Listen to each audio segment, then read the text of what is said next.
Hello again, I am Blunty. Now, I wasn't intending to make this video, I just sort of come at a spur of a moment through some Twitter conversations I've had and reading a couple of different articles.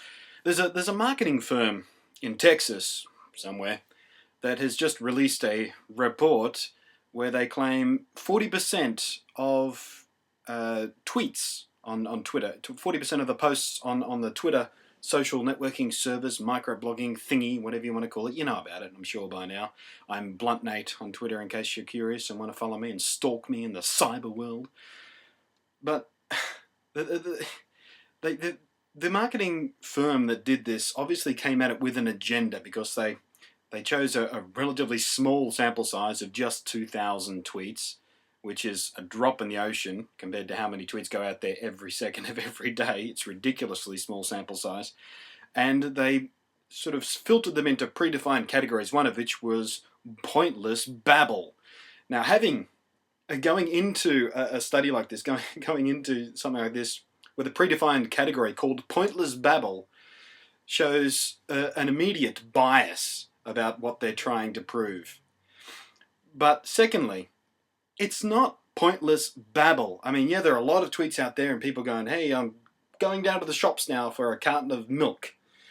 That's fine. That may be pointless babble to some, but it shows a deep, desperate ignorance about what social media websites are all about, or social interactions in general. This pointless babble isn't pointless babble at all. It's what we in the real world, you know, flesh and blood, call small talk. And small talk is a very important social tool. You don't wander up to people on the street or your friends or family and start instantly talking about, you know, the desperate political situation in bloody who knows where. I don't know, I'm not very good at politics.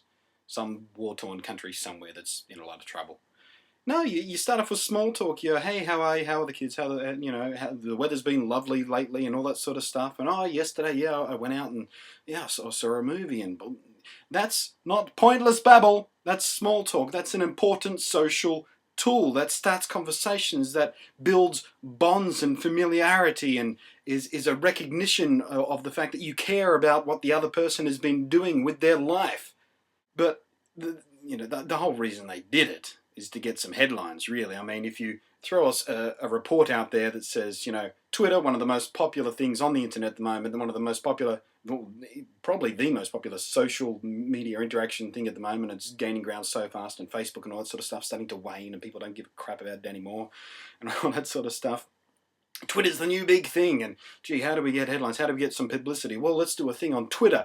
Hey, how do we get people talking about it? Hey, oh no, I've fallen into the trap as well. Hey, let's say Twitter is full of pointless babble, and everybody who loves Twitter passionately and tweets on a regular basis, and there's thousands and thousands and thousands and thousands of people out there that do that, they're all going to get all pissed off and talk about our study and mention us by name. Well, I'm not going to mention you by name. I'm not even going to link to you, you bastards.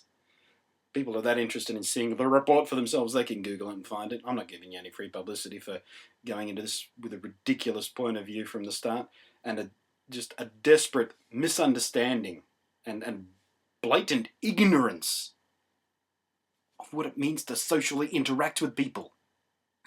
It's not pointless babble. It's small talk.